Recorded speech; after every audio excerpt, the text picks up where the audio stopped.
Gusto kong tumakbo nang makita kong pumasok dito sa aming munting kainan si Mr. Cornelio. Siya lang naman ang nirereto ni nanay sa akin na isang 5M. Matanda, mataba, mayaman, malapit ng mategi. Kinikilabutan talaga ako kapag nakikita ko siya. Tapos gusto pa ni nanay na pakasalan ko para daw guminhawa ang buhay namin. Naku, magpapakamatay na lang ako. Kunin mo ang order niya. Utos ni nanay sa akin. Pinandilatan pa niya ako ng mata para sundin ko ang kanyang utos. Ay, nay naman eh. Maktol ko kaso wala akong nagawa kundi ang sumunod. Nilabas na niya ang mahiwagang sandok. Akmang papaluin pa niya ako gamit nito. Ako nga pala si Sweet, panganay sa 4 na magkakapatid. Biyuda na si nanay. Namatay last year ang tatay ko dahil sa sakit sa baga. Dahil doon, napilitan akong huminto sa pag-aaral upang tulungan si nanay sa pag-manage ng aming maliit na kainan dito sa bayan. Palapit pa lang ako, ang laki na ng ngiti sa labi ni Mr. Cornelio. May pakagat labi at kindat pa siya na nakapagpataas ng aking mga balahibo. Ay, Diyos ko po, napakatanda na nito, nagawa pang manlandi. Hiwalay sa asawa si Mr. Cornelio. May 2 siyang anak at nakapagtapos na ng pag-aaral. May mga sarili na ding pamilya ngayon. Pagmamay-ari niya ang palengke sa tawid lamang ng kalsada. May mga fast food naman sa hilera namin pero dito siya kumakain. Nang una, pinagsawalang kibuko ang pagpunta-punta niya dito. Pero nang nagiging madalas na ang pagpunta niya, doon na nagsimulang mang-usisa si nanay. At ang walang hiyang matanda, walang prenong sinabi na gusto daw niya ako. Mula noon, lagi akong sinasabihan ni nanay na pakitunguhan ko ng maayos ang matanda. Minsan tumatakas talaga ako kaya laging imbierna sa akin si nanay. Magandang tanghali po, Manong. Bati ko kay Mr. Cornelio. Ang ngiti sa mga labi niya ay nauwi sa pagniwi. Grabe ka naman, Sweet. Kuya Ed na lang. Sabi naman niya. Kuya, your face. Isip-isip ko. Ano po ang order niyo? Tanong ko. Hindi ko siya tinawag ng Ed na gaya ng gusto niya dahil naiirita ako. Ano bang masarap? Adobong manok, kalderetang manok, sinigang, tinola. Sige, bigyan mo ako ng tagi-isang order. Sabi naman niya. Ngumiti ako tsaka tumalikod na para kunin ang kanyang order. Self-service naman dito pero special treatment talaga tong si Manong dahil kay nanay. Ayos na din dahil madami talaga siyang ino-order. Tumatawa ang kaibigan ni nanay nang pumasok ako sa kusina na busangot. Katulong namin siya dito sa pagluluto. Nandyan na naman ang manliligaw mo. Opo. Ay, nasira agad ang araw ko. Inis kong sambit. Ibigay mo na ang order niya para tuluyang masira ang araw mo. Biro pa niya. Bumalik ako sa mesa ni Manong. Gusto mo po ng soft drinks? Sige, Sweet. Malambing niyang sabi. Nag-iwas ako ng tingin sabay ngiwi. Pagkabigay ko ng soft drinks ni Manong, lumabas ako upang mag-deliver ng order sa mga sidewalk vendor sa hilera. Pabalik na ako nang mapansin ko ang paghinto ng magharang kotse sa tapat ko. Bumaba mula sa sasakyan ng isang lalaki na naka-Ray-Ban. Hindi ganoon kalaki ang kanyang katawan, pero ang mga muscles at braso niya ay napakapinto. Hakab na hakab ang kanyang malapad na dibdib sa suot na puting t-shirt. Nang matamaan ng sinag ng araw ang suot niyang shades, kuminang ito. Napangisi ako. Angas ng pormahan. Dahil sa sikat ng araw, hindi ko gaano maaninag ang kanyang mukha. Nagpatuloy na ako sa paglalakad hanggang sa makabalik ako sa maliit naming kainan. Nandoon pa din si Manong pagbalik ko. Dahil wala na gaanong customer ng ganitong oras, nakaupo na din si nanay sa tabi niya habang nagkukwentuhan sila. Kung sila na lang kaya, mas bagay pa sila dahil halos hindi naman nagkakalayo ang mga edad nila. 53 na si Manong habang si nanay naman ay 48. Diba, bagay sila? Oh, anak, hinihintay ka ni Ed. Pinagpaalam ka niya sa akin na manunood daw kayo ng sine bukas. Oh no. Gusto kong singhalan ang aking ina pero kinalma ko ang aking sarili. Hindi po pwede. Tanggi ko. Hindi ko siya pwedeng pagbigyan. Ang ilang minuto pa nga lang na nasa malapit siya, naaalibadbaran na ako. Manunood pa kaya ng sine at kakain sa labas? Pas. Sweet. Tinignan ako ng seryoso ni nanay. Nay, may boyfriend na po ako, kaya hindi po pwede. Mabilis kong pagdadahilan. Boyfriend? Kailan ka pa nagka-boyfriend? Hindi makapaniwalang tanong niya. Nang 1 linggo ko lang po siya sinagot. Matagal ko na pong manliligaw. Bakit wala man lang akong alam? Takang tanong ni nanay. Hindi po kayo nagtatanong eh. Nagkamot ako ng ulo. Sorry po Manong, pero may boyfriend na po ako. Boyfriend lang naman eh. Hindi pa asawa. Sagot naman ni Manong. Ay, talaga naman. Hindi ba niya talaga ako titigilan? At saka, nasaan ang boyfriend mo? Nag-iimbento ka lang ata eh. Imbento? Hindi ah. Luminga ako at nagawi ang aking tingin sa labas ng karinderya. Saktong-sakto naman na nakita ko ang lalaki kanina na naka-shades. Nakatayo siya habang nakaharap sa gawi ko. Kausap niya si Mang Kanor na nagtitinda ng dyaryo. Hindi ko alam kung sa akin ba nakatingin ang lalaki dahil may suot siyang shades. Hanggang sa tanggalin niya ang shades niya. Nagtama ang aming mga mata. Tipid siyang ngumiti at ganoon din ang ginawa ko. Nanlaki ang mga mata ko nang simulan niyang maglakad palapit dito sa amin. Shucks! Nag-uusap pa din sina nanay at Manong. Hindi talaga sila naniniwala na may boyfriend ako. Kung hindi ka naman pakakasalan, sa akin ka na lang. Pamimilit ni Manong. Sumimangot ako. Napansin ko na papasok na sa pintuan ang gwapong lalaki. Nang may ideya na pumasok sa aking isipan, agad ko siyang nilapitan. Babe, buti at naisipan mo akong puntahan, sabi ko sa lalaki. Hinawakan ko ang kanyang braso para convincing ang arte. Sana lang huwag niya akong ibuking. Tahimik akong nagdasal. Gulat na napatingin sa akin ang lalaki, pero kalaunan ay ngumiti din siya. Inakbayan niya ako. Namiss na kasi kita, babe. Malambing niyang turan habang nakangiti pa din ng pagkatamis-tamis. Nagkasalubong ang aming mga tingin at ilang sandali kong nakalimutan ang tungkol kay nanay at Manong. Tikhim ni Manong. Sabay kaming napalingon ng lalaki sa kanya. Babe, nanay ko pala. Pakilala ko kay nanay na nakanganga ngayon. Hindi makapaniwala na may boyfriend nga ako at napakagwapo pa. Sana lang mapaniwala ko sila ni Manong para tigilan na nila ako. Nakisakay naman ang lalaki sa akin. Engineer? Bulalas ni nanay habang nakatingin sa lalaki. Engineer? At saka teka, kilala siya ni nanay? Good afternoon po, Nay. Mr. Cornelio. Bati niya sa dalawang matanda. Ay, nako, magkakilala nga sila. Boyfriend ka ng anak ko? Girlfriend mo siya? Opo. Mahinang tumawa ang lalaki sabay kamot ng batok. Pasensya na po kayo kung hindi ako nakapagpaalam na umakyat ng ligaw sa anak ninyo. Sumingit ako at baka mas lalo lang kaming mabuking kung hayaan ko siyang magsalita ng magsalita. Kumain ka na ba, babe? Gusto mong kumain? Alok ko sa lalaki. Tapos na, babe. Dinaanan lang kita dahil may pinuntahan ako sa malapit dito. Kahit nagpapanggap lang, hindi ko maiwasang kiligin. Ang sweet naman ng babe ko, sabi ko pa. Ngumiti naman siya na mas lalo pang nakadagdag sa kanyang kagwapuhan. Siyempre, babe. Tiningala ko siya. Para mas convincing ang acting, tumingkayad ako upang halikan siya sa pisngi. Kaso tumingin siya sa akin, dahilan kung bakit napunta sa gilid ng kanyang labi ang dapat sa pisngi lang niya. Nakakaloko niya akong tiningnan. Hinawakan niya ako sa aking bewang tsaka ako hinalikan sa aking pisngi.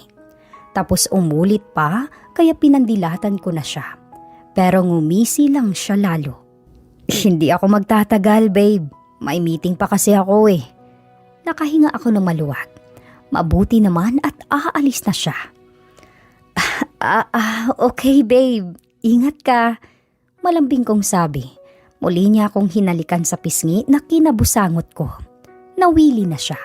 Nagpaalam siya kay nanay at mano. Nakatulala ako sa kawalan hanggang sa tuluyan ng makaalis si... Ano na nga ba ang pangalan niya? Ay, lintik. Boyfriend ko pero hindi ko alam ang pangalan. Paano kayo nagkakilala ni Dave, anak? Tanong ni nanay nang makaalis na din si Mano. Secret po, sabi ko, dahil hindi gumagana ang utak ko na mag-imbento ng kwento. Secret ka dyan, aniya sabay habol ng kurot sa akin. Kaya pala panay ang alis mo ng linggo? Ang sabi mo magsisimba ka, yun pala nakikipagkita ka kay Dave. Napangiwi ako. Nagsisimba naman talaga ako. Tapos tumatambay ako sa may parke sa malapit. Dave pala ang pangalan niya. Tumawa ako. Kunwari tama ang sinabi ni nanay para hindi ako mabuko. Maghuhugas na po ako ng mga plato, nay. Iniwan ko na siya dahil base sa mukha niya, madami siyang gustong malaman tungkol sa amin ng aking peking nobyo. Bukas ang aming maliit na kainan hanggang alas 9 ng gabi. May mangilan-ngilan pa kasing kumakain sa mga ganitong oras. Dito na din kami naghahapunan kasama ang 3 kong kapatid na nag-aaral pa ng high school. Ang aming bahay ay may 1 kilometro ang layo mula rito. Kaya sumasakay kami ng tricycle pa uwi. Nayayamot ako nang makita ko si Manong na naghihintay sa labas ng kanyang kotse na nakaparada sa harap. Buong akala kong titigilan na niya ako dahil mayroon na akong nobyo. Pero mukhang walang planong sumuko hanggat hindi ako maikasal. Ihatid ko na kayo. Presenta niya. Si nanay ay agad na lumapit sa kinaroroonan ng sasakyan ng matanda. Kaya mas lalo pa akong nayamot. Ay, ano ba naman yan? Bakit ba hindi ako maintindihan ni nanay? Tara na, inaantok na ako, sabi niya. Nay! Nagkamot ako ng ulo dahil sa inis. Naiiyak na din ako. Tara na, sweet. Bawal kang magpuyat. Maaga pa kitang susunduin bukas. Manunood tayo ng sine. Sine? At kailan ako pumayag na manunood ako ng sine kasama siya? Manong, may boyfriend na po ako. Sinikap kong maging mahinahon kahit na ang totoong ay malapit ko na siyang singhalan. Hindi mo pa naman asawa, sweet. May pag-asa pa ako. Lumong-lumo akong humakbang dahil matalas na ang mga mata ni nanay na nakatingin sa akin. Babe! Napalingon ako nang marinig ko ang boses ni Dave. Ang bigo kong mukha ay agad nagliwanag nang makita ko siya. Ngiting-ngiti siyang lumapit sa akin. Inakbayan niya ako, tsaka ako hinalikan sa pisngi. Wala na akong nagawa pa kahit na naiinis ako sa pananamantala niya sa sitwasyon. Wala eh. Kailangan ko siya para tigilan na ako ni Mano. At mabuti na lang talaga dumating siya. Napansin ko ang pagiging seryoso ng mukha ni Mano. Sana lang tumigil na siya talaga. Oh babe, anong ginagawa mo dito? Takang tanong ko sa peki kong nobyo. Katatapos lang ng meeting ko, babe. Buti na lang at naabutan pa kita. Muli niya akong hinalikan sa pisngi. Nakakarami ka na ha? Bulong ko sa kanya. Nginisihan lang niya ako. Good evening po, Nay. Mr. Cornelio. Good evening, engineer. Bati ni nanay. Nagtatanong na tumingin sa akin si nanay. Dave, mga kapatid ko pala. Si Shane, Rob at bunso namin si Lian. Hello po. Wow, ate! Boyfriend mo? Natawa kami ni Dave. Maging ang kapatid ko ay hindi makapaniwala na nobyo ko ang gwapong nakaakbay sa akin. Ako nga din eh. Hindi makapaniwala. Hindi nga pala totoo. Kamunti ko nang makalimutan na nagpapanggap lang kami. Pero teka, nakakapagtaka naman na bumalik pa talaga si Dave dito. Kumain na po ba kayo? Tanong ni Dave kina nanay at sa mga kapatid ko. Tapos na, iho. Pauwi na nga kami eh. Hindi pa kasi ako kumakain eh. Samahan mo muna ako, babe. Nakangiti niya akong binalingan. Nay, pwede po bang mahiram ko muna siya saglit? Ibabalik ko din po siya agad after 1 hour. Tinignan ni nanay si Manong. Sige, ikaw ang bahala. Salamat po, Manong, sa paghatid sa kanila. Sabi ko kay Manong na wala ng humor sa mukha ngayon. Sumakay na sa sasakyan ni Manong ang mga kapatid ko. Sumunod din si nanay. Naglakad na din kami ni Dave papunta sa kanyang sasakyan. Tinanggal ko ang kamay niyang nakaakbay sa akin ngayon. Pero hinuli lang niya ang kamay ko tsaka pinagsalikop ang aming mga daliri. Mariin ko siyang tinignan. Nginisihan lang naman niya ako. Bumuntong hininga ako. Salamat ha, hindi mo ko binuko. Sinakyan mo ang kabaliwan at kasinungalingan ko. You're welcome. Bakit mo pala ako tinulungan? Kasi alam kong kailangan mo ang tulong ko eh. Sagot naman niya. Lagi siyang nakangiti. Nakakahawa tuloy. Bakit ka pala bumalik sa halip na umuwi ka na sa inyo? Tanong ko ulit. Pinuntahan kita. Mabuti na lang pala pumunta ako. Para ka nang maiiyak kanina eh. Kaya nga eh. Salamat. Naiinis na talaga ako kay nanay at doon kay Manong. Tumawa siya. Gustong-gusto ka ng matanda. Ngumiwi ako. Salamat sa tulong mo. O paano? Pwede ka nang umuwi. Nakauwi na siguro ngayon si nanay. Sabi ko hindi pa ako kumakain, di ba? Samahan mo akong kumain. Sige. Bilang bayad sa pabor na ginawa mo para sa akin. Mahal ang talent fee ko. Kulang ang isang dinner lang.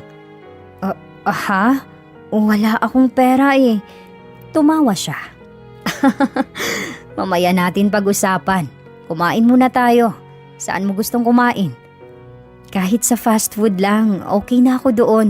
Okay, fast food for our first date. Date? Nauutal kong tanong. Oo, date. Tumawa siya tsaka kumindat. Fries at sundae lang ang in-order ko.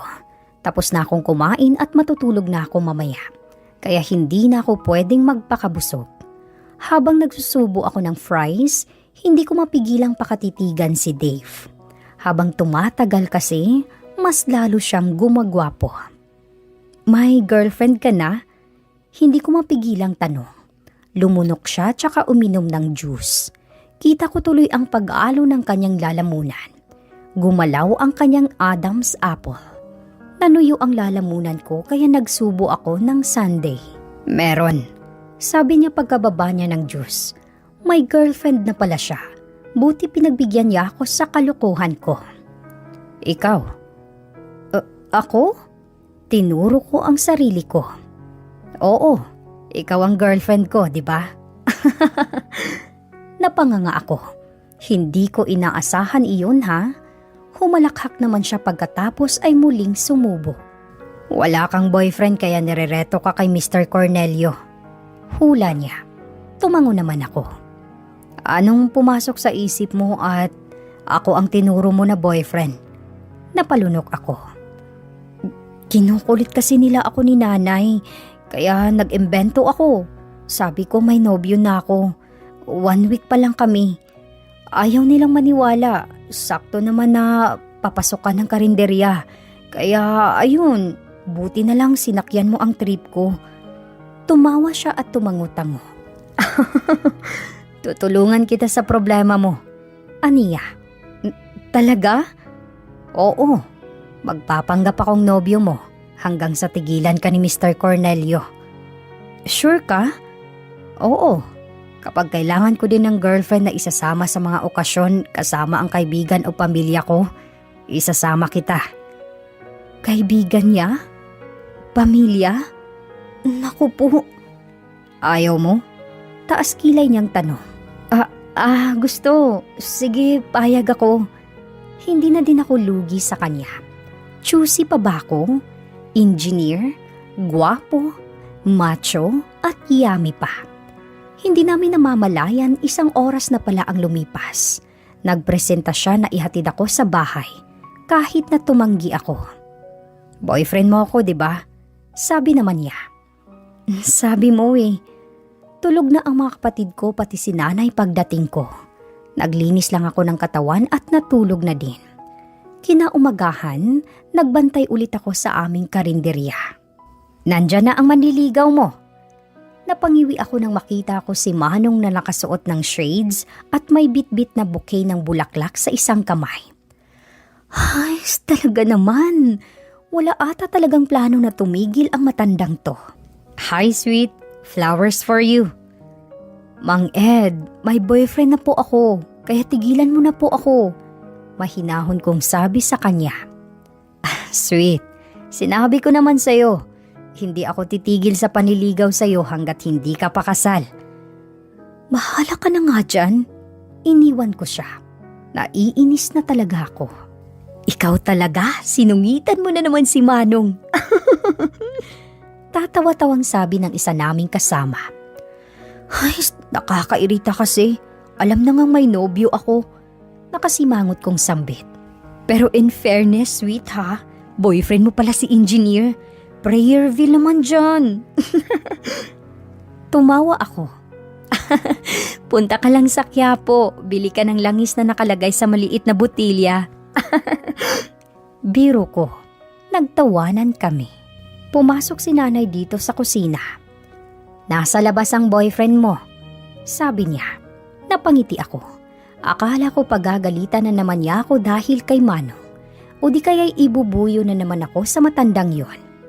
Sus, ang laki ng ngiti. Kurutin ko ang singit mo eh, sabi ni nanay. Napabungis-ngis ako. Tinignan ko muna saglit ang aking itsura sa salamin bago ako lumabas. Nakaupo sa isang mesa si Dave habang may hawak na isang bouquet ng pink na rosas. Grabe, nag-effort pa talaga siya. Hi babe. Lumapit ako sa kanya. Akmang hahalikan ko ang kanyang pisngi nang humarap siya. Naglapat ang aming mga labi na kinagulat ko. Ngumiti naman siya at umulit pa ang loko. Pinandilatan ko siya dahil hindi naman kasama sa usapan namin ang kiss sa lips. Busy ba kayo? Aayain sana kita eh, sabi niya. Hindi naman na, at saan tayo pupunta? Birthday ng anak ng kaibigan ko. Nangako ako na isasama ko ang girlfriend ko. Kaya inasahan kanila doon. Tiningnan ko ang suot ko. Magbihis muna ako sa bahay kung ganoon. Tinignan ko si nanay. Ngumiti naman siya at tumango. Mukhang naipagpaalam na din ako ni Dave sa kanya. Mabilis lang ako, sabi ko kay Dave. Nagmamadali akong pumasok ng banyo upang makapaghilamos at magpunas na din ng katawan. Dinala ko na din sa banyo ang pamalit kong damit. Magdidress ako para hindi naman ako kahiya-hiya. Naglagay ako ng pulbo sa aking mukha. Naglagay din ako ng manipis na lip tint. Nagsuklay ako saglit at nagmamadali ng lumabas ng banyo. Ang bilis ko, di ba? Sabi ko sa kanya. Nakaupo siya sa kawayan na upuan sa may sala. Binubuklat ang photo album namin na nakapatong sa may lamesita. Nag-angat siya ng mukha at napatingin sa akin. Ang ganda mo, puri niya. Kemi akong ngumiti. Thank you. Pumasok ako ng kwarto upang magsuot ng string na sandals. Tara na, aya ko sa kanya. Binaba niya ang photo album tsaka tumayo. Relax, mababait sila, sabi niya habang nasa biyahe kami. Hindi ako mapakali sa aking kinauupuan dahil sa matinding kaba. Paano pala kung hindi ako magustuhan ng mga kaibigan niya? Hays, as if kami talaga. Magpapanggap lang naman ako na nobya niya. Magkahawak kami ng kamay na naglakad papasok sa isang 3-story na bahay. Oh, heto na sila! Sigaw ng isa sa mga lalaki na kaidaran lang siguro ni Dave. Nagmamadali ang iba na lumapit sa amin. Isa-isa silang naglahad ng kamay at nagpakilala. 5 silang magbabarkada. Ang 2 ay nakapag-asawa na, ang 2 ay engaged, at si Dave na lang ang single. Mukhang lagi siyang kinakantsawan sa mga ganitong okasyon, kaya dinala niya ako dito. Madami silang mga tanong sa amin, gaya ng paano kami nagkakilala. Lagi siyang kumakain sa maliit na kainan namin. Hanggang sa ayun, nanligaw at naging kami. Embento ko, nagngitian kami ni Dave. Ayun oh, in love na in love sa isa't isa. Kansyaw ng kanyang mga kaibigan. Namula ang aking mukha. Mabuti naman at napaniwala namin sila. Paniwalang paniwala sila na in love nga kami. Habang ang mga lalaki ay nag-iinuman sa likod ng bahay, kaming mga babae naman ay nasa kusina.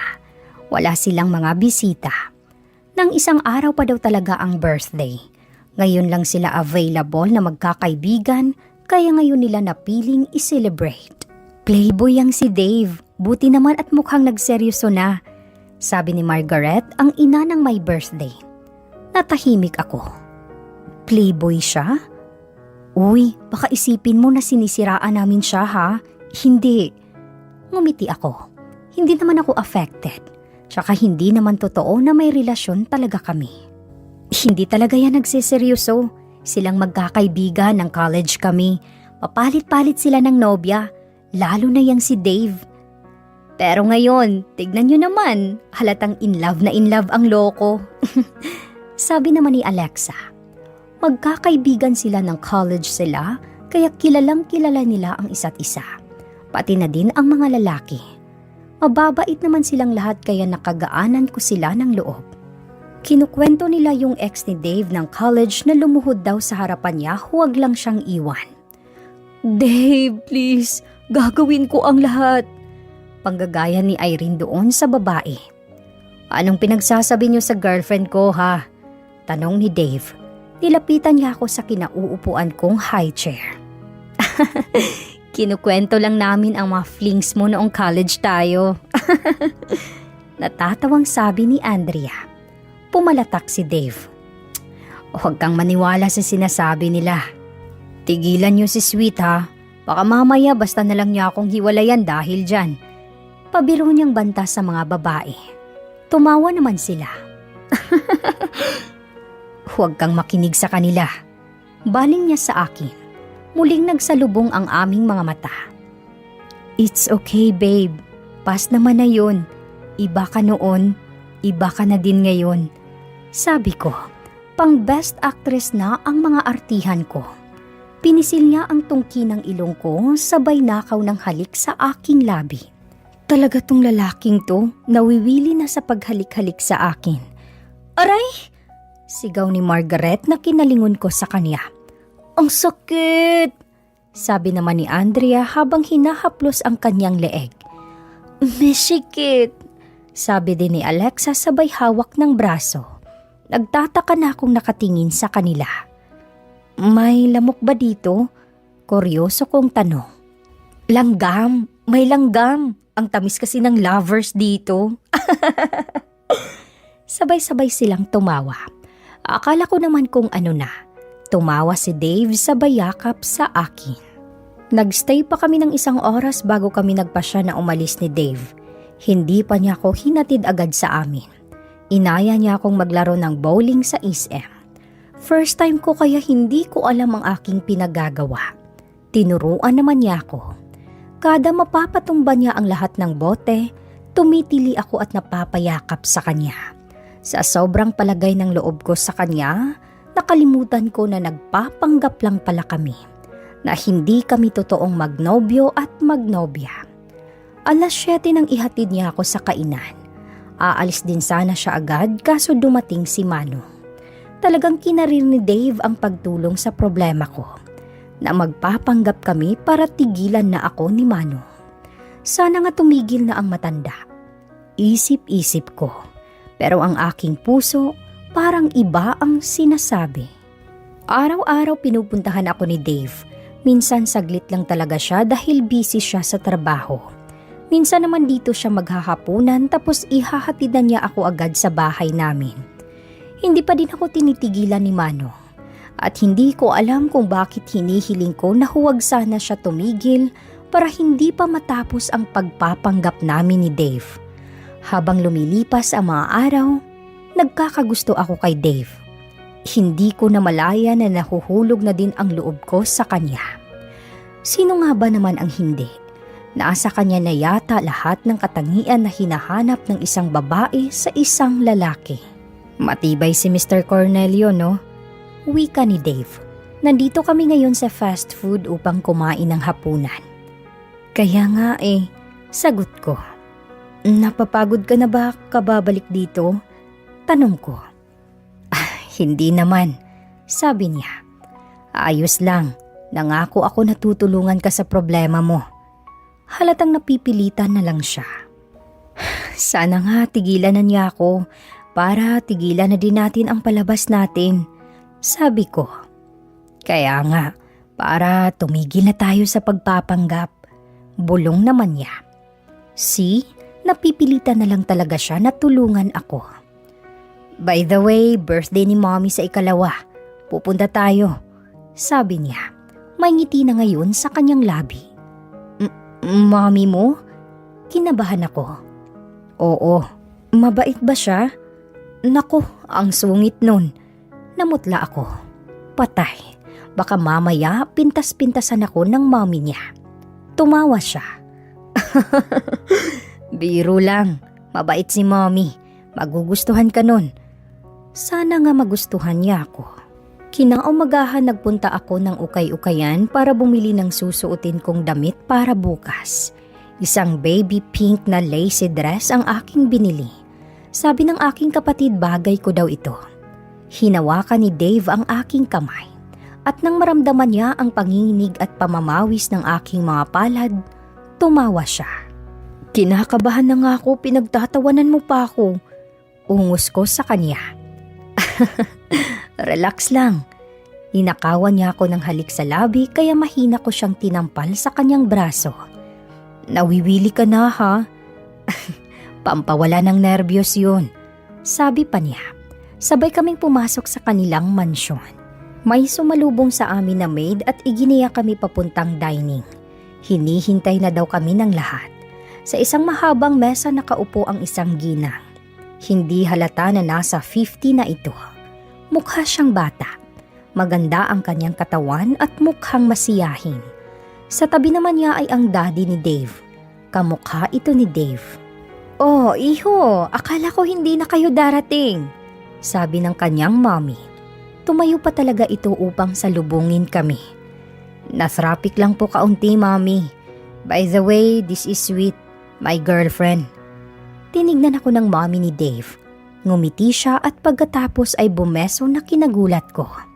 Welcome to the family, Sweet. Sa wakas nagka-girlfriend din ang anak ko. Malapit na akong magduda sa kanyang kasarian. Biro niya na kinatawa ko. Tumayo din ang ama ni Dave. Nakipagbeso siya sa akin. Ang kuya ni Dave at ang kanyang ate ay wini-welcome din ako sa kanilang pamilya. Wala silang mga bisita. Nang tumanda daw ang mommy niya, wala na daw itong hilig sa mga handaan. Gusto lang daw niya na sila-sila na lang. So, kailan ang kasal? Tanong ng mommy ni Dave na kinasamid ko. Nag-alala tuloy na tumingin si Dave sa akin habang hinahaplos ang aking likod.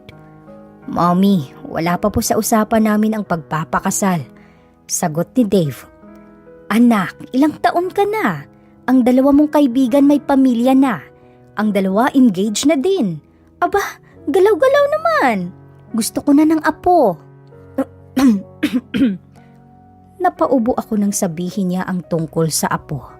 Naku, mukhang napasubo pa ata ako. Nagpapanggap nga lang kami ni Davey. Tapos, kasal? Apo? Ay, Diyos ko po. Ayaw mo bang maging asawa ang anak ko, iha? Tanong ni Madam sa akin na kinabigla ko. Hindi ako makapagsalita. Napatingin ako kay Dave na nangingiti sa aking labi. Gusto po. Alanganin kong sagot. Oh, gusto naman pala eh. Bakit niyo pa pinapatagal? Napakamot na lang ako ng aking batok. Patay talaga kami nito ni Dave. Hanggang sa magpaalam kami, walang bukang bibig ng mommy ni Dave kundi ang tungkol sa kasal at apo. Kung ayaw daw namin na magpakasal muna, baka daw pwedeng unahin na namin ang apo. Ay, sumakit tuloy ang ulo ko. Tawa naman ng tawa si Dave nang makasakay na kami sa sasakyan. Ihahatid na niya ako pauwi. Nakakatuwa, inis kong baling sa kanya. Hindi mo man lang ako tinulungan kanina. Maktol ko. Humalukip-kip ako at tumingin sa may bintana ng sasakyan. Sorry, natutuwa lang ako sa itsura mo kanina. Para ka kasing matatain na. Mamamatay na siya sa pagtawa kaya hinampas ko siya. Uy, nagda-drive ako. Teka. Awat niya habang wala pa ding tigil sa pagtawa. Nakakainis ka. Pasensya ka na. Nakalimutan kong sabihin sa'yo kanina na ganoon talaga si Mommy. Kapag pinupuntahan ko siya, wala siyang ibang ginawa kundi ang kulitin ako tungkol sa pag-aasawa at apo. Kinamot niya ang kanyang ulo. Kaya kailangan mo nang maghanap ng nobya. Yung totoo. Sabi ko naman. Kapag tinigilan na ako ni Manong, malaya ka nang makipag-date. Ngumuso si Dave at hindi nagsalita. Oh, natahimik ka dyan. Puna ko sa kanya. Tipid niya akong initian. Wala, may naisip lang ako. Hinatid niya ako sa bahay namin. Kararating lang din ni nanay at mga kapatid ko galing sa kainan. Kumusta naman ang lakad niyo, anak? Tanong ni nanay. Ayos naman po, nay. Gusto ko mang ikwento ang nangyari sa kanya. Hindi pwede dahil nagpapanggap lang naman kami ni Dave. Nakokonsensya tuloy ako sa mommy ni Dave. Niloloko namin siya. Paniwalang paniwala siya na kami talaga ng anak niya. Di bale, kapag naging okay naman na ang lahat, titigil na kami sa pagpapanggap ni Dave. Naiisip ko palang natitigil na kami ni Dave, nalulungkot na ako. Para bang pinipiga ang aking puso. Mukhang nahulog na talaga ako sa lalaking yun. Kinaumagahan, tumawag si Dave upang sabihin na may out of town project daw siya, kaya 1 linggo daw niya kung hindi mapupuntahan. Mag-ingat ka na lang kay Mr. Cornelio. Baka mamaya pagbalik ko, kasal ka na pala sa kanya. Ew! Sabay kaming natawa. Ingat ka dyan, okay lang ako dito. Sabi ko sa kanya. Salamat, see you soon. Sa ilang araw na lumipas, mas lalo kong napatunayan sa aking sarili na nahuhulog na ako kay Dave. Miss na miss ko na siya at sabik na akong makita siya. Dahil napansin ni Manong na hindi na bumibisita si Dave, sinimula na naman niya akong kulitin. Naiirita ako sa kanya. Nay, pagsabihan mo nga siya, may nobyo na ako. Maktol ko. Natawa si nanay. Ano pala ang nangyari kay Dave? Bakit hindi na siya nagpupunta dito? Naghiwalay na ba kayo? Nasa Batangas po siya. May project po siya doon. Busy siya. At anong hiwalay? Ngumiwi ako. Sure ka? Baka may iba na yon. Hindi sa pinasasama ko ang loob mo, anak. Pero mga kagaya ni Dave, madaming babae yan. Hindi ako dapat maapektuhan, pero nasaktan ako sa sinabi ni nanay. Hindi po ganyan si Dave, nay. Pagtatanggol ko, kahit na ang totoo ay sumasang-ayon ang aking isip sa sinasabi ni nanay. Sabi ng mga kaibigan ni Dave, babaero siya. Baka nga may babae siya kung saan siya naroroon ngayon. Bumuntong hininga ako. Wala na akong pakialam doon dahil hindi naman totoo na may relasyon kami.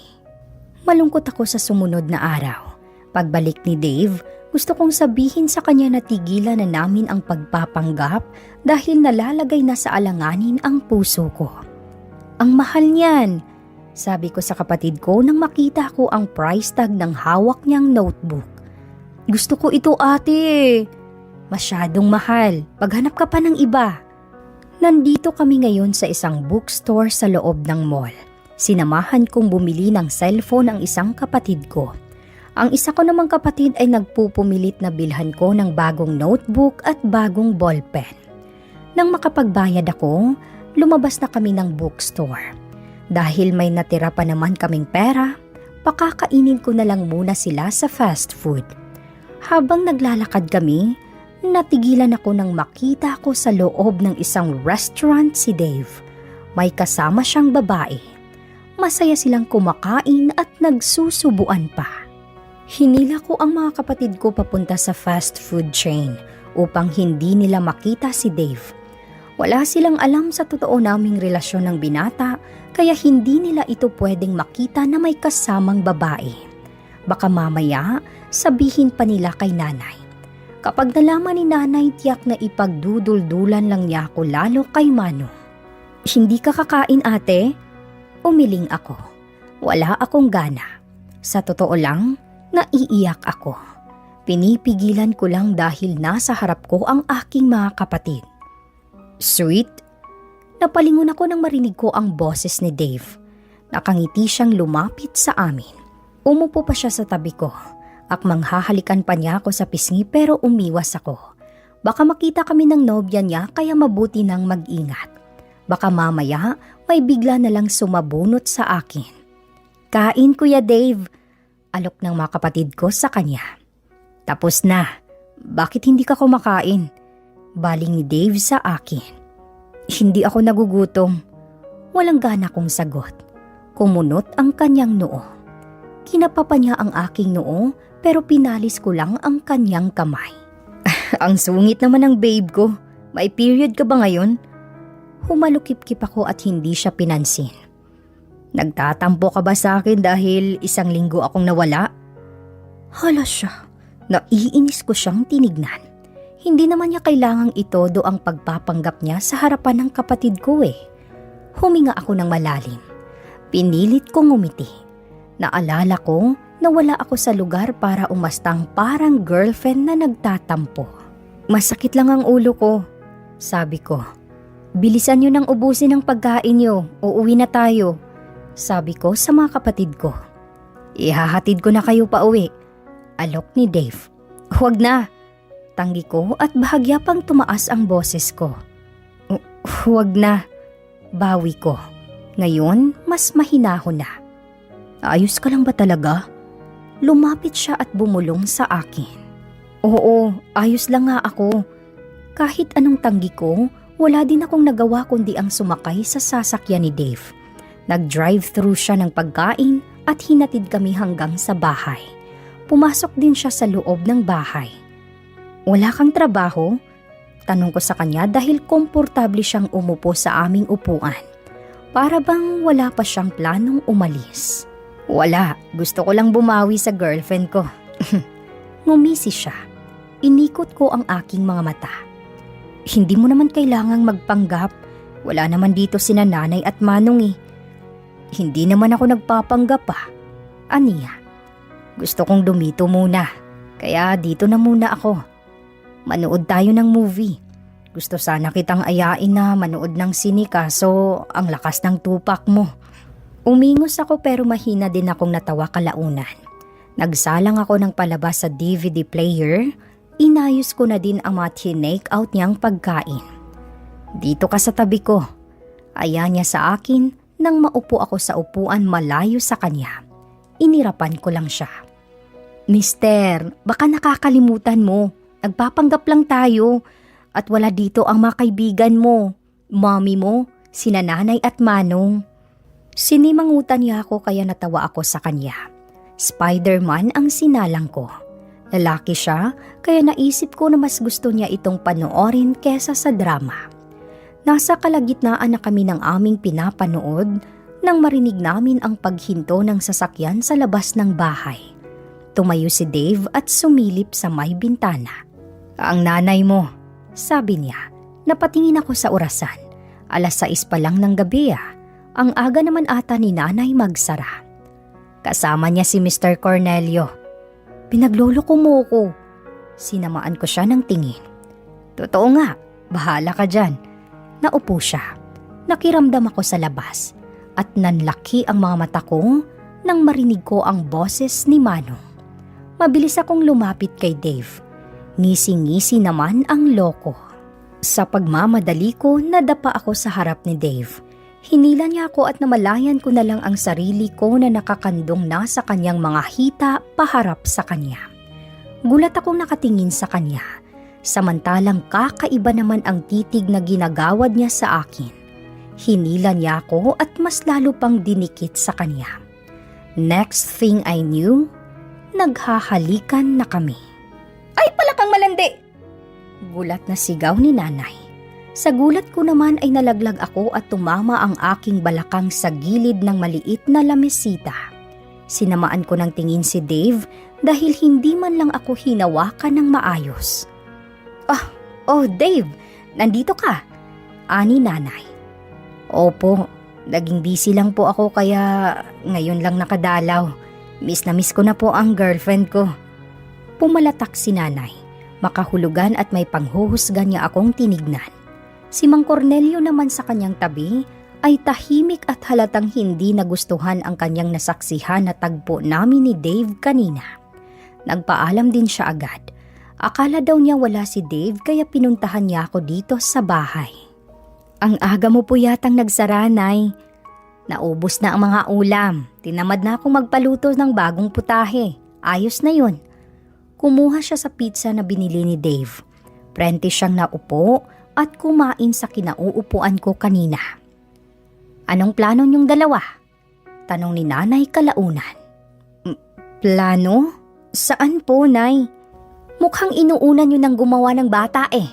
Magpakasal muna kayo. Dave, hindi ko gusto na tinitikman-tikman mo na pala ang anak ko. Tapos wala ka naman palang plano na magpakasal. Nanlaki ang mga mata ko sa pinagsasabi ni nanay. Nay, anong tikiman? Wala pong ganoon. Huwag niyo na nga akong lokohin. Papunta pa lang kayo, pabalik na ako. Kung hindi pa ako dumating baka... Nay! Saway ko dahil kung ano na ang lumalabas sa kanyang bunganga. Kasal muna bago ang paggawa ng bata. Natahimik ako. Dave, tawag ni nanay sa katabi kong tahimik na. Opo, Nay. Huwag po kayong mag-alala. Mabuti naman kung ganoon. Matutulog na ako at ang sakit ng likod ko. Paalalahanan ko ulit kayo. Kasal muna. Aniya at saka tumalikod na. Nagiging pahirap na ng pahirap ang sitwasyon namin. Pero tingin ko naman, titigilan na ako ni Mang Cornelio kaya matatapos na din ang palabas namin ni Dave. Kinaumagahan walang manong na nanggulo sa akin sa karinderya. Hapon na din nang puntahan ako ni Dave. Birthday daw ng isa niyang kaibigan at pupunta daw kaming dalawa. Dadaan muna tayo sa opisina bago tayo dumiretso kina Andrea. Sabi niya, may tumawag kasi sa kanya tungkol sa trabaho. Sa isang building sa Makati ang opisina niya. Nasa 5th floor ito. Hi! Bati ng isang babae na sumalubong sa amin. Nanlamig ako nang makita ko siya. Siya yung babae na kasama noon ni Dave sa restaurant. Anong ginagawa niya dito? Mahal, pasuyo nga ng mga papeles para sa ABS Corporation. Sabi ni Dave. Mahal? Mahal ang tawagan nila? Tapos sa harapan ko pa? Naninibugho ang aking damdamin pero hindi naman ako pwedeng mag-inaso dahil hindi naman ako girlfriend ni Dave. Mukhang may mutual understanding pa lang sila ng babaeng ito. Or pwede naka-benefits niya ito. Ganoon naman ang mga mayaman eh. Tamang flings lang. Nasasaktan ako. Nagwawala din ang aking puso pero pinaalalahanan ko ang aking sarili na peki lang ang relasyon namin ni Dave. Pumasok kami sa opisina, naupo ako sa sofa sa gilid habang busy naman si Dave sa mga binabasa at pinipirmahan ng mga papeles. Babe, isabay mo na din ito. Sabi ng babae, pinagmasdan ko siyang maigi. Ang tangkad niya, sexy, malagatas ang kutis at ang ganda niyang manamit. Pasimple kong hinagod ng tingin ang sarili ko. Walang-wala ako kumpara sa kanya. At bakit hindi man lang ako pinakilala ni Dave sa babae? Hindi man lang ba nagtataka ang babae kung sino ako? Bumuntong hininga ako. Baka malaki ang tiwala nila sa isa't isa kaya ganoon. Nangingiti ako habang tinitignan sina Alexa at kanyang fiancé na kanina pa naghahalikan. Sa susunod na buwan, magpapakasal na sila. Tinatanong din kami kung kailan din daw kami magpapakasal. Inakbayan ako ni Dave at sinabi na malapit na. Tipid naman akong ngumiti. Mukhang walang kasalang magaganap. Biro ni Andrea. Mag-aaway ba kayo? Hindi. Pinilit kong ngumiti ng malaki. Niyakap ko pa si Dave para ipakita na nagmamahalan kami at hindi nag-aaway. Mula nang manggaling kami sa opisina ni Dave, naging matamlay na ako. Nalulungkot ako. Nagsiselos ako. Yung feeling na gusto ko na lang sana natutuhanan ang relasyon namin ni Dave. Kaso, good night. Salamat sa pagsama sa akin. Sabi ni Dave nang maihatid niya ako sa bahay. Welcome. Salamat din sa tulong mo sa akin. Tingin ko titigilan na talaga ako ni Manong. Ngumiti si Dave. That's good.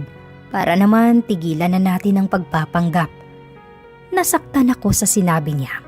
At hanggang sa pagtulog ko, parang sirang plaka na nagpe-play sa aking utak ang kanyang sinabi. That's good. Para tigilan na natin ang pagpapanggap. Nag-iiyak ako hanggang sa makatulog ako. Good afternoon po, Manong. Ngumiti sa akin si Mr. Cornelio. Tito na lang ang itawag mo sa akin, sweet. Hindi masagwa pakinggan. Tito?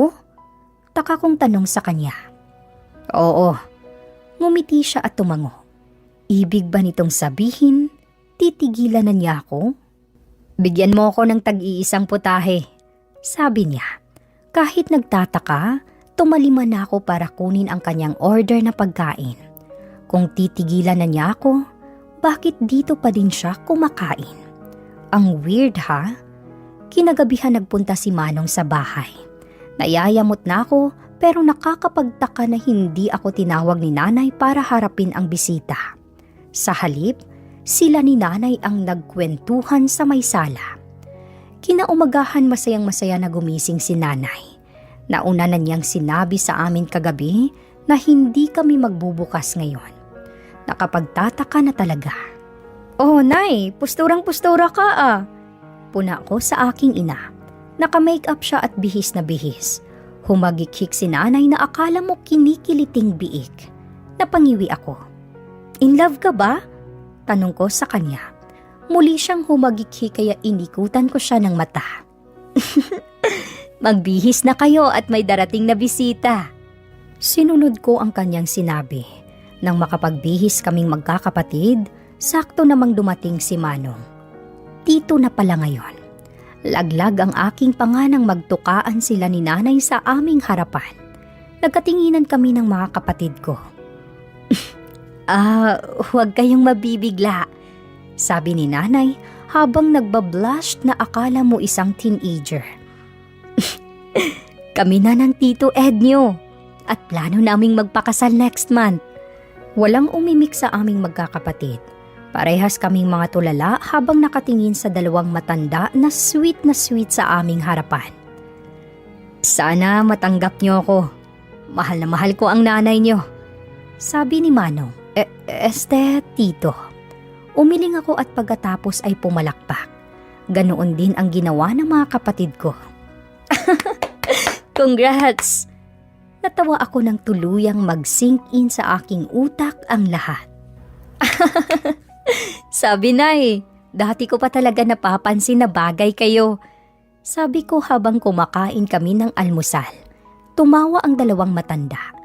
Muli na namang nagtukaan. Grabe, may makukurot akong bata. Kasal muna. Pabiro kong pagsusungit kay Nanay. Malakas silang tumawa na dalawa. Oo, kasal muna. Napalatak na lang ako nang mag-kiss na naman sila. Ay, sana all na lang. Naunahan pa ako ni Nanay na magka-love life. Yung fake kong boyfriend kahapon pa walang paramdam. Ano na kaya ang nangyari? Hindi kaya alam na niya ang tungkol kina Nanay kaya titigilan na din niya ako? Pero grabe naman ata. Hindi man lang siya magpapaalam sa akin? Pagdating ng hapon, nakatanggap ako ng text galing sa mommy ni Dave. Tumawag din siya nang hindi ko ito agad nasagot. Hindi ko kasi alam ang isasagot ko. Inaaya niya akong mag-overnight sa kanila bukas kasi sa susunod na araw, kaarawan daw ni Dave. Gusto niyang bigyan ng surprise party ang kanyang anak. Nag-usap sila sa cellphone ni nanay. "O sige balae, walang problema. Basta siguraduhin mo lang napakasalan ng anak mo ang anak ko," sabi ni nanay. Natahimik siya saglit, tsaka tumawa ng malakas. Kinaumagahan, nagpunta ako sa bahay ng mga magulang ni Dave. May text na din sa wakas si Dave. Sabi niya, galing daw siya sa abroad. Bukas, susunduin daw niya ako pero hindi niya sinabi ang tungkol sa kanyang kaarawan. "Hello po." Dumiretso ako sa loob ng bahay.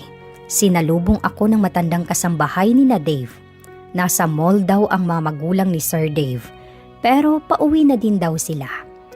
"Puntahan mo na lang si Dave sa kanyang kwarto," sabi niya. "Po? Nandito si Dave?" "Oo, puntahan mo na lang." Tinuro niya ang kwarto nito. Nagmamadali naman akong umakyat. Excited na akong makita si Dave. Miss na miss ko na siya. At siguro bukas ay huling araw na din namin bilang peking magkasintahan. Dahil sasabihin ko na sa kanya na tapos na ang problema ko kay Manong. Awang ang pintuan ng kwarto ni Dave. May narinig akong mga boses sa loob, kaya dahan-dahan akong naglakad palapit at sumilip sa maliit na siwang. Nakaupo si Dave sa sahig, may hawak na joystick para sa video game. Sa kanyang tabi naman ay ang babae na nasa kanyang opisina. Nagtawanan sila. Masaya silang naglalaro. Parang sinaksak ng patalim ang aking puso sa aking nakita. Hindi na pala ako kailangan dito eh. Hindi niya kailangan ng peking girlfriend. "Oh, iha, saan ka pupunta?" Tanong ng matandang kasambahay sa akin. "Uuwi na po ako," sagot ko sa garalgal na boses. "Bakit?" Hindi ko na siya sinagot. Sa labas, nakasalubong ko pa ang mga magulang ni Dave pero hindi ko na sila pinansin. Mabilis akong naglakad hanggang sa kalsada. Walang taxi na dumadaan kaya pinili ko na lang na lakarin hanggang sa labas ng subdivision. Tirik ang araw pero hindi ko na ininda ang init na tumatama sa aking balat. Nanlalabo ang aking mga mata dahil sa mga luha na patuloy sa pag-agos. Malapit na ako sa gate ng may mamataan akong taxi. Pinara ko ito. Nang akmang bubuksan ko na ang pintuan, may kamay na humawak sa aking kamay. "Saan ka pupunta?" tanong ni Dave sa akin. "Uuwi na ako." Nag-iwas ako ng tingin dahil ayaw kong makita niya na umiiyak ako. "Bakit?"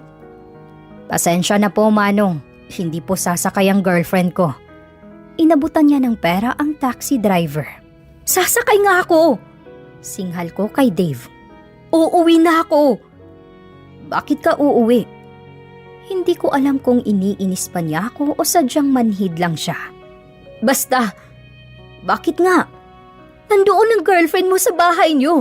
Ano pang dahilan ko para magpunta?" Mabilis kong pinunasan ang mga luha na umagos sa aking pisngi.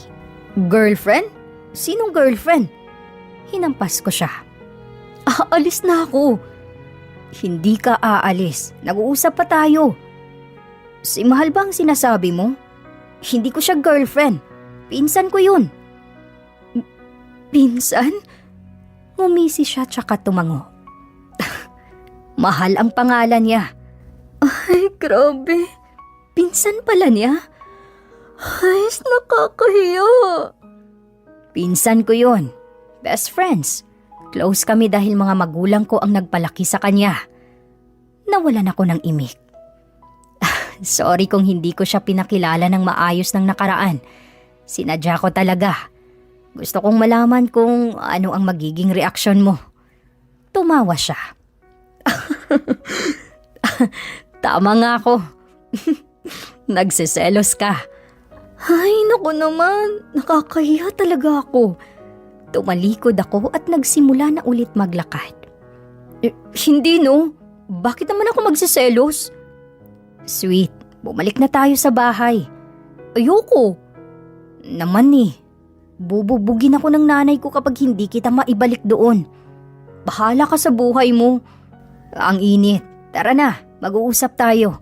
Madami tayong dapat pag-usapan. Aniya. Ano ba, Dave?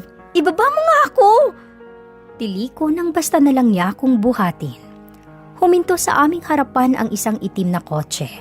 Bumaba ang driver at pinagbuksan niya kami ng pintuan. Buhat pa din ako ni Dave kahit nasa loob na kami ng sasakyan. Bitawan mo nga ako! Mahigpit na niya akong yakap.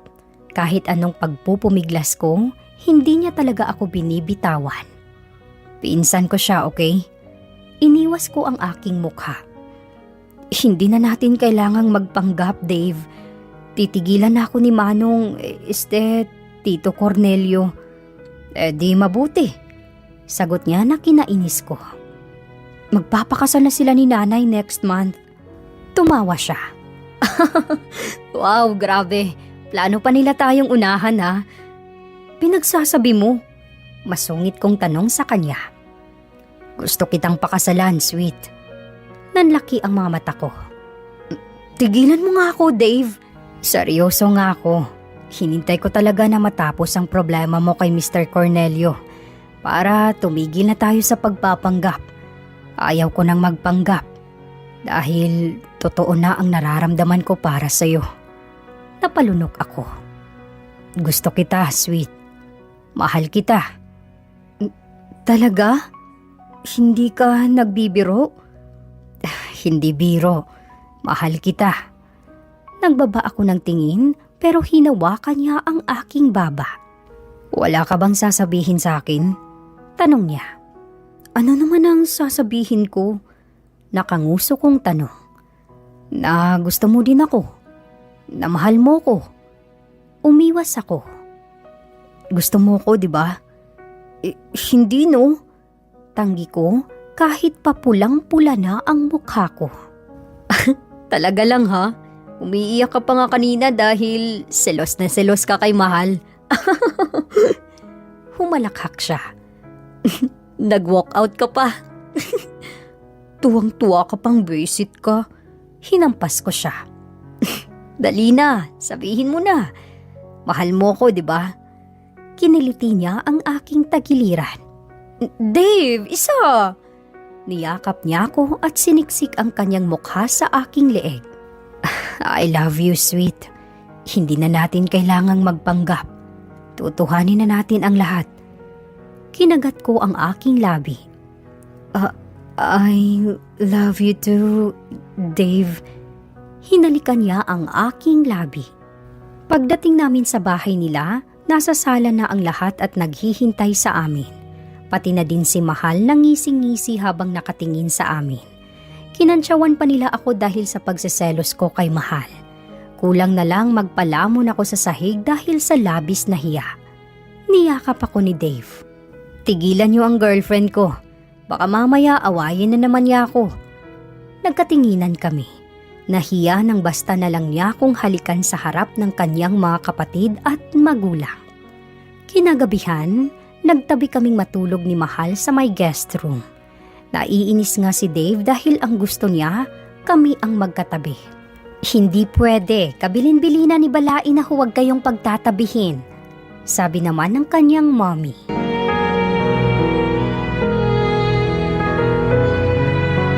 Saan ba kasi tayo pupunta? Tanong ko sa kapatid ko. Pinilit niya akong magpunta ng plaza. Tinatamad pa naman ako dahil busy ako sa pag-pack ng mga order sa aking online business. Hinila niya ako hanggang sa harap ng monumento na narito sa parke. Pagkatapos ay basta na lang siyang umalis. Hindi ko na siya mahagilap. Maglalakad na sana ako paalis nang may pumailan lang na music. May tumakbo na 5 lalaki palapit sa akin na kinagulat ko. Tumigil naman sila at bigla na lang nagsasayaw. Anong meron? Tanong ko sa sarili. Ang 5 lalaki na sumasayaw ay nadagdagan pa ng 5 hanggang sa magdoble ang bilang nila. Patuloy sila sa pagsayaw ng Will You Marry Me na tugtog. May nagpo-propose ata. Luminga ako sa buong paligid at nang muli kong ibalik sa aking harapan ang aking tingin, biglang naghati sa gitna ang mga sumasayaw. Mula sa gitna, naglakad si Dave habang may hawak na isang bouquet ng bulaklak. Biglang bumilis ang tibok ng aking puso habang ang aking mga mata ay tutok na tutok sa aking isang taonang kasintahan. Nanubig ang aking mga mata. Nang makarating siya sa aking harapan, bigla siyang lumuhod. Mula sa kanyang bulsa, nilabas niya ang isang singsing na may malaking bato. Sweet, mahal na mahal kita. I want to spend the rest of my life with you. Will you marry me? Umiiyak akong tumango. Yes, Dave. I will marry you. Sinuot niya ang singsing sa aking daliri at mabilis na tumayo upang yakapin ako ng mahigpit. Araw-araw kitang mamahalin hanggang sa aking huling hininga. Pangako niya na kinangiti ko.